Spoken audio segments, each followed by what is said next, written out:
पूरा दुनिया जान रहा है कि भारत कब आज़ाद हुआ था।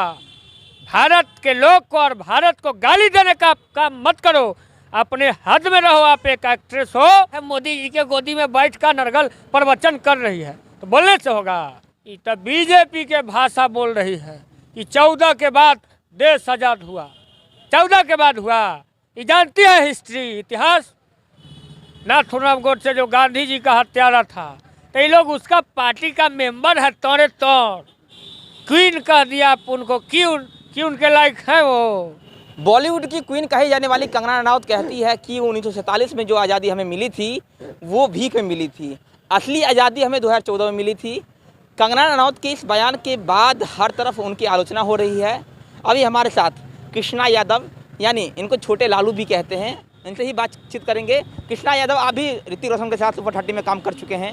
कंगना रनौत के बयान पर आपकी क्या प्रतिक्रिया, कैसे सोचते हैं? उनका काम ही है। हम लोग का जो फिल्म आया था उस टाइम में भी ये टांग अड़ाने का काम कर रही थी कि बिहार के बच्चा पर ये फिल्म बन रहा है तो कैसे ही लोग को दबा दे।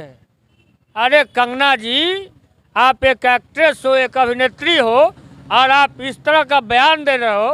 पूरा दुनिया जान रहा है कि भारत कब आज़ाद हुआ था। भारत के लोग को और भारत को गाली देने का काम मत करो, अपने हद में रहो। आप एक एक्ट्रेस हो तो उतना में रहो। भारत के लोग को अपमानित मत करो, और नहीं तो यही भारत के लोग आपको ऊपर बढ़ाया है और तुरंत नीचे करने का काम करेगा। आपका कोई फिल्म देखेगा और देखो करेगा। भारत के लोग को गाली दे रही हो, एक एक्ट्रेस, एक अभिनेत्री का ये बयान रहेगा। ये तो बीजेपी के भाषा बोल रही है कि 14 के बाद देश आज़ाद हुआ, 14 के बाद हुआ। ये जानती है हिस्ट्री, इतिहास। कौन बताएगा?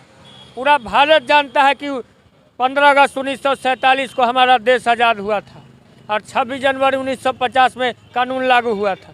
तो ये हमको पढ़ा रही है, पूरा देश को पढ़ा रही है। मोदी भक्ति में इतना लीन हो जाना कि अपने शहीदों का अपमान कर देना, ये कहाँ तक जायज है?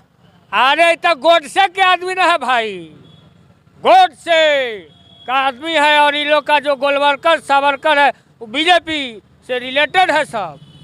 नाथूराम गोडसे जो गांधी जी का हत्यारा था, तो ये लोग उसका पार्टी का मेंबर है। तौरे तौर तो जो बीजेपी बयान बोलवाता है तो ये बोलती है। लेकिन एक एक्टर, अभिनेत्री है, उनका मर्यादा इनको रखना चाहिए। हम लोग भी कलाकार हैं भाई, इस तरह का हम लोग बयान नहीं देते। क्वीन कह दिया आप उनको, क्यों उनके लायक है वो। क्वीन के लायक बहुत रेखा जी थी, जयप्रदा जी थी, जो सभ्य फिल्म बनाती थी, मंदाकिनी थी। उनको जेड प्लस सिक्योरिटी मिली हुई है। अरे जेड की ओकरा मिल जाए प्रधानमंत्री सुरक्षा, ओकरे सरकार है। मोदी जी के गोदी में बैठ कर नरगल प्रवचन कर रही है तो बोलने से होगा। हम ये बोल रहे थे, आप पर भी अटैक हुआ है, इससे पहले आपको सुरक्षा मिला या कभी नहीं मिला? ये तो नीतीश जी से पूछे ना कि क्यों नहीं दिए सुरक्षा छोटा लालू को। पूरा बिहार और पूरा देश जान गया कि भाई हमला हुआ है। इनका कोई सुरक्षा मिला एक भी? अगर अगली बार होगा, जाने मार दे, तो कौन जिम्मेवार होगा? क्यों? सच्चाई को सामने रखते हैं, इसलिए ये लोग का बीजेपी वाला और जदयू वाला हमला करवाता है। तो क्या ऐसे बयानबाजियों से ही उनको अवार्ड मिलता है?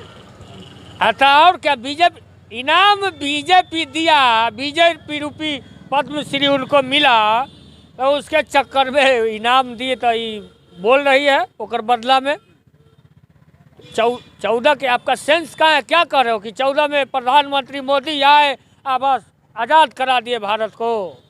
आप लोग गोलवरकर सावरकर के लोग हो, देश में कोई हिस्सा नहीं, ना कुछ काम किए हो, खाली चंदा के पैसा से जलपान किए हो, और बात कर रहे हो देश का। इतिहास पढ़ने का जरूरी है माननीय कंगना जी को। चलिए, ये तो हमारे साथ कृष्णा यादव जी थे, और लगातार जिस तरह से कंगना रनौत ने बयानबाजी दी है, विवादित बयान दिया है, उसकी हर तरफ आलोचना हो रही है। और अब देखना ये होगा कि कंगना रनौत की क्या कुछ जो है कार्रवाई उस पर की जाती है। लेकिन जिस तरह की बयानबाजियाँ उन्होंने की है वो बेहद ही शर्मिंदगी है।